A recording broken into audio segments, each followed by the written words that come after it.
അപ്പോൾ ഇന്നൊരു ചെമ്മീൻ റോസ്റ്റാണ്, ചെമ്മീൻ മസാല റോസ്റ്റാണ് ഇന്ന് തയ്യാറാക്കാൻ പോകുന്നത്. അപ്പോൾ ഇതിലേക്ക് ആവശ്യമായ മസാലപ്പൊടികൾ ചേർത്ത് കൊടുക്കാം. ആദ്യമായിട്ട് ഇതിലേക്ക് വേണ്ടത് കുരുമുളക് പൊടിയാണ്. 1/2 ടീസ്പൂൺ കുരുമുളക് പൊടി. എരിവിനനുസരിച്ച് മുളക് പൊടി ചേർത്ത് കൊടുക്കുക. മല്ലിപ്പൊടി ചേർത്ത് കൊടുക്കുക.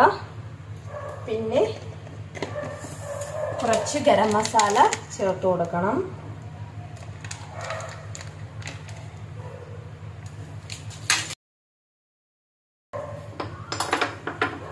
കുറച്ച് ഉപ്പ് ചേർത്ത് നമുക്ക് ഇതിനെ മാരിനേറ്റ് ചെയ്ത് വെക്കാവുന്നതാണ്.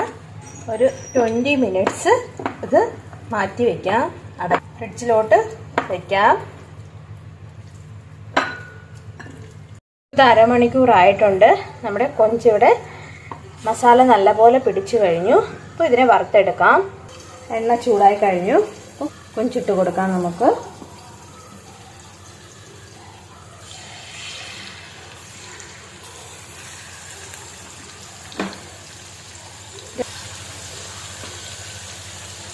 അപ്പോൾ ഇത് നല്ലപോലെ ഇവിടെ ഇരുന്ന് ഫ്രൈ ആവട്ടെ. കുറച്ച് തീ കുറച്ച് കൊടുക്കണം, ഹൈ ഫ്ലെയിമിൽ വേണ്ട.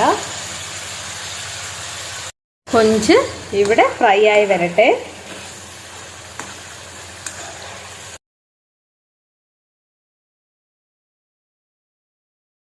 ലോ ഫ്ലെയിമിൽ ഇതിവിടെ കിടന്ന് വേകട്ടെ. നമുക്ക് അപ്പോഴത്തേക്കും കൊഞ്ചിലേക്ക് കുറച്ച് മസാല ഇടാൻ വേണ്ടിയിട്ട് തയ്യാറാക്കി വെച്ചിരുന്നു. അപ്പോൾ ഈ മസാല ഇതിലോട്ട് ചേർത്ത് കൊടുക്കണം. ചേർത്ത് ഇളക്കാം. ഇവിടെ ചേർത്ത് കഴിഞ്ഞു മസാല. കൊഞ്ചിലേക്ക് മസാല നേരത്തെ തയ്യാറാക്കി വെച്ചിരുന്നു. അപ്പോൾ ഈ മസാല ഇതിലേക്ക് ചേർത്ത് കൊടുത്തു. മീഡിയം ടു ലോ ഫ്ലെയിമിൽ 15 മിനിറ്റ്സ് വേവിക്കുക. കൊഞ്ച് റോസ്റ്റ് മസാല ഇവിടെ തയ്യാറായി കഴിഞ്ഞു. എല്ലാവർക്കും ഇഷ്ടമായി എന്ന് വിചാരിക്കുന്നു. അപ്പോൾ അടുത്ത വീഡിയോയുമായി വീണ്ടും കാണാം. അതുവരേക്കും bye. Thank you for watching video.